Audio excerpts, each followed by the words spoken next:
और अब आपको बताते हैं कि अमेरिकी बॉम्बर किस तरह से ईरान में कोहराम मचा रहे हैं।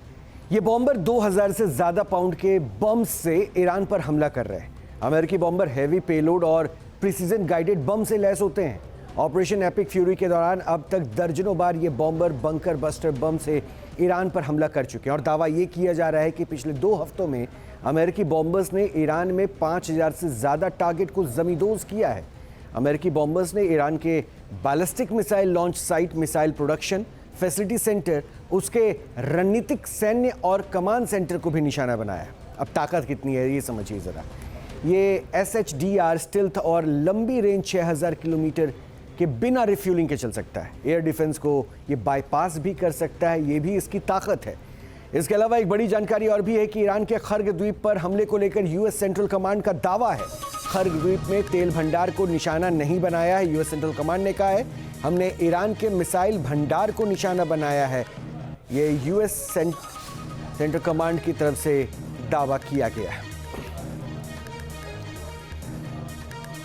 वैसे अमेरिका ने ईरान के कई मिलिट्री ठिकानों को दहला दिया और दावों के मुताबिक अब तक अमेरिका ने ईरान के अंदर 15,000 से ज्यादा स्ट्राइक किए। इन टारगेट्स में अब ईरान के सबसे बड़े तेल भंडार खर्ग का नाम भी शामिल हो गया है। इन ताबड़तोड़ हमलों से अमेरिका ने ईरान को चेतावनी दी है कि हॉर्मुज का रास्ता खोलो और बिना शर्त सरेंडर करो। Good night, Gracie.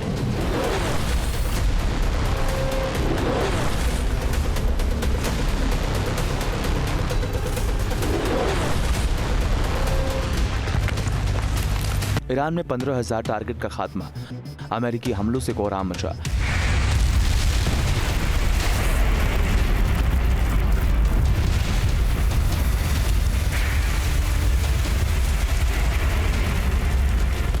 ईरान पर हमले की एक और विनाशकारी तस्वीर। इस वीडियो फुटेज को अमेरिका के राष्ट्रपति ट्रंप ने शेयर किया। ईरान के सबसे रणनीतिक ठिकाने पर अमेरिका के इस हमले को वॉर चेंजर कहा जा रहा है।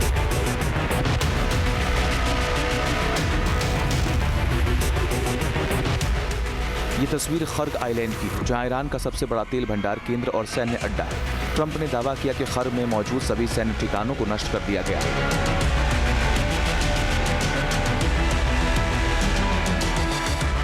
ईरान के खिलाफ अमेरिका के ऑपरेशन एपिक फ्यूरी के खर्ग चैप्टर का मैसेज लाउड एंड क्लियर है। होर्मुज का रास्ता खोलो वरना अगला तेल टर्मिनल होने वाला है। राष्ट्रपति ट्रंप खर्ग पर हमले के बाद खुलकर कह रहे हैं कि इस जंग में अब अमेरिका ने दबदबा हासिल कर लिया है। ट्रंप ने कहा है कि ये वक्त आ गया है, ईरान बिना शर्त सरेंडर कर दे। ईरान को घुटनों पर लाने के लिए अमेरिका ने बॉम्बर के साथ ही 3 तरह के हथियारों को मैदान में उतार दिया। ये तीनों हथियार अमेरिकी मरीन और आर्टिलरी फोर्स के हाथों में हैं, जो ईरान को बाहर से यानी अमेरिकी सैन्य अड्डों से हर रोज बर्बादी की ओर धकेल रहे हैं। Army tactical missile system, precision strike missile और हाई मोबिलिटी रॉकेट सिस्टम, ये वो अमेरिकी हथियार हैं जिन्होंने ईरान में डिफेंस सिस्टम को निशाने पर लिया।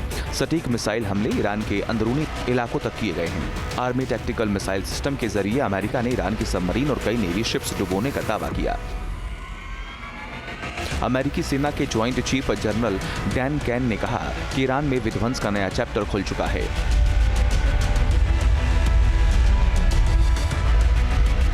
ऑपरेशन एपिक फ्यूरी ने ईरान की नेवी का वजूद तकरीबन खत्म कर दिया। एक अमेरिका हमला तो ठीक ईरान के नेवी की बुनियाद पर हुआ है।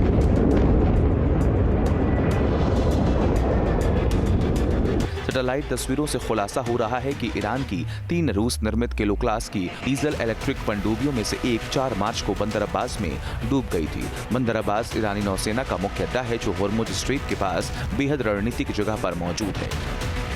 ईरान के हमलों की लहर के खिलाफ अमेरिका के ऑपरेशन एपिक फ्यूरी की सबसे ताजा लहर ईरान की नेवी के लिए विनाशलीला रच रही है। दरअसल ईरान पनडुब्बियों का इस्तेमाल होर्मुज स्ट्रेट में गुप्त रूप से बारूदी सुरंगें बिछाने के साथ साथ अमेरिका के सहयोगी मुल्कों के युद्धपोतों और कमर्शियल जहाजों पर हमले करने के लिए कर रहा है।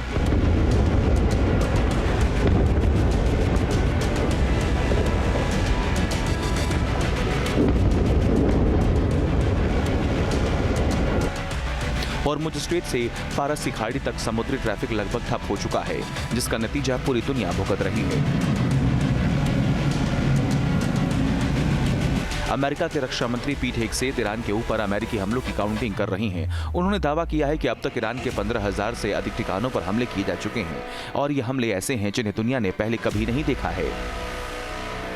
मिडिल ईस्ट में एक्सपोज हो जाने के बाद अमेरिका नए बेस से नए प्लान के साथ ईरान पर हमले कर रहा है, लेकिन ट्रंप का सबसे बड़ा टारगेट ईरान के नए सुप्रीम लीडर मुज्तबा खामेनेई का सरेंडर है। Team news nation.